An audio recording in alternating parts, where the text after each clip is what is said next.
지금 민주당이 입법 폭거를 계속하고 있죠. 그런데 국민들께서는 이 입법 폭거가 저 너무하네 이런 정도만 생각하시고 건건이 하나하나 내용에 대해서 잘 모르실 수 있을 것 같아요. 그래서 제가 가장 문제가 되고 있는 부분에 대해서 한 가지만 설명하고자 합니다.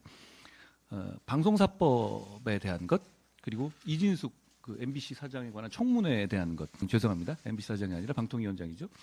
그리고 방통위원장 부위원장에 대한 탄핵 시도에 관한 것들, 이게 다 사실상은 한 궤에 있는 것이거든요.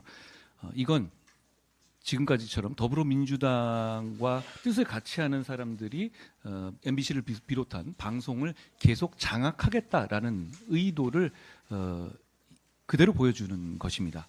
이 부분에 대해서는 저희는 이걸 막는 것은 우리 당의 이익의 문제가 아니라 대한민국의 방송과 이 언론의 공정성을 지키기 위한 것이다라는 말씀을 드립니다.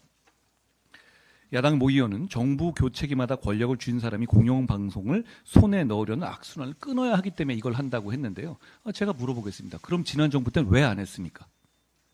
왜 지난 정부 하에서는 손에 쥐고 마음대로 하다가 지금 와서 오히려 공영방송이 정상화되고 오히려 더 공정한 길로 나아가려고 하는데 그걸 굳이 막으려고 하는 겁니까?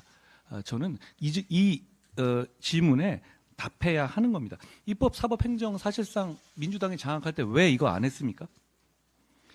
그리고 그때 이후에 오히려 우리 정부는 이 공영방송의 사장들을 비롯한 집행부에 대해서 상당한 그 기간을 허용해 줬거든요. 문재인 정부 당시 초반에 몇 개월 만에 MBC, KBS 사장이 바뀌었는지 한번 회고해 보십시오. 저희는 그렇게 하지 않지 않았습니까? 그런데 지금까지 와서 이런 제도, 입법의 폭거를 통해서 그걸 연장하면서 이 체제를 유지하겠다? 저 국민들께서 그 용납하지 않으실 거라고 생각합니다. 그리고 누가 정권을 잡든 간에 맞는 말이에요. 공영방송의 독립성과 공정성 보장돼야 하는데요. 그러니까 국회에서 논의를 해야 되는 것 아닙니까? 그 제도를 만들기 위해서. 그런데 그 논의를 안 하면서 이렇게 힘을 이용해서 국회를 통과시킨다?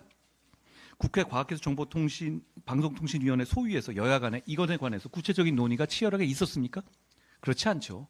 결국 이렇게 해서는 안 된다는 것 분명히 말씀드립니다. 이렇게 독이 든 사과를 계속 내물면서 왜 안 먹니 하면 당연히 국민을 위해서 저희는 거부할 수밖에 없습니다. 그 말씀 드립니다. 방송사법 처리에 대한 민주당의 이런 비이성적인 폭주가 아마 화요일에는 절차상 종료는 일단 될 겁니다만 그 이후에 노란봉투법 등 역시 비슷한 식의 폭거가 예정되어 있습니다. 저희가 그 부분에 대해서 국민을 위해서 단호하게 맞설 것이라는 말씀을 드립니다. 그런데 지금 중요한 건 민생입니다. 우리 국민의힘은 그런 입법 폭거의 맞섬과 동시에 그것보다 더 큰 힘을 민생에 쏟을 것이라는 말씀을 분명히 드립니다.